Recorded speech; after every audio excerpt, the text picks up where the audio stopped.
Exercise 5.2 का 6th question क्या कहता है, check whether -150 is a term of the AP. वही क्वेश्चन जो मैंने पीछे भी बताया था आपको कि ये तीन तरह से पूछ सकता है। -150 कौन से नंबर पे है, ठीक है। -150 अगर यहाँ आ जाए तो इसमें कितने टर्म्स हैं, या -150 इस टर्म की में कोई इस सीरीज़ में कोई टर्म है या नहीं है, ठीक है। अब कैसे पता चलेगा, एन की वैल्यू अगर पूरी पूरी आ गई तो -150 इस सीरीज़ की टर्म है, अदरवाइज़ नहीं होगी, ठीक है बेटा। तो देखो 11, 8, 5, 2 अप टू इन्फिनिटी ऐसी सीरीज़ है हमारी। तो यहाँ पे ए कितना है बताओ, 8, 11 है। डी कितना है, 8 - 11 करोगे बताओ कितना आएगा, -3 आएगा ना।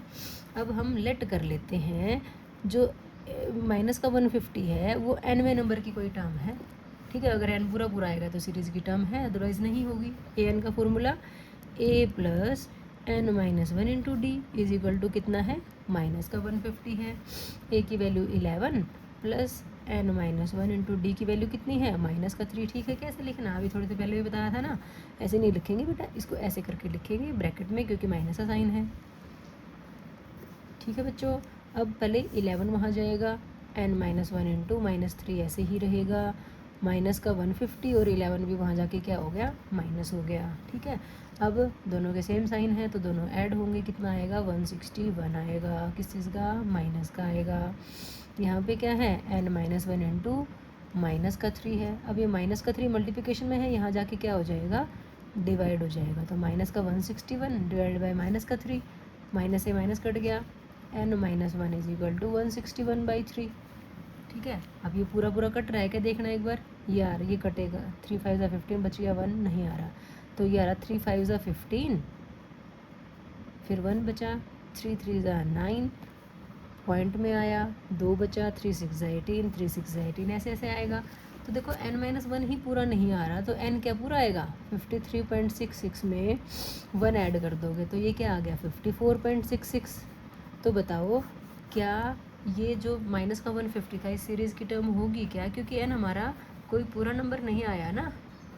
तो इसका मतलब हम क्या लिखेंगे, n इज़, या n शुड बी लिख दो, n should be a positive integer.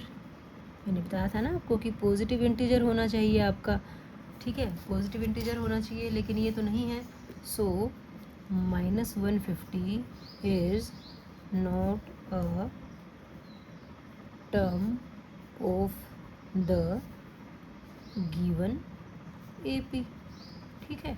N जो है पॉजिटिव इंटीजर होना चाहिए, इंटीजर तो नहीं है ना ये, तो इसका मतलब हम क्या कहेंगे, माइनस का 150 जो है हमारी सीरीज़ की टर्म नहीं है। क्लियर होगी बेटा बात आपको। ये क्वेश्चन आपका 3 तरीके से आ चुका है, इस सीरीज़ में कितनी टर्म्स होंगी, या -150 कौन से नंबर पे होगा, या -150 क्या इस सीरीज़ की टर्म है। तीनों में सेम केस चलेगा, आप उस नंबर को जिस भी को पूछा है कि कोई कौन से नंबर पे है, कितनी टर्म्स हैं, क्या ये इस सीरीज़ की टर्म है, तीनों केसेस में आप उस नंबर को an ले लोगे और वहाँ से n निकाल दोगे, ठीक है। अगर n पूरा पूरा नंबर आ जाता है, पॉजिटिव इंटीजर आ जाता है, तो ये सीरीज़ की टर्म है, अदरवाइज़ नहीं है, ठीक है। चेक करने के लिए बोला है तो ये केस रहेगा, अगर कह ही दिया कि ये इस सीरीज़ की टर्म है, बताओ कौन से नंबर पे, तो n पूरा पूरा ही आएगा, ठीक है बेटा। तो इसके साथ ही हमारा 6th क्वेश्चन कंप्लीट हो जाता है।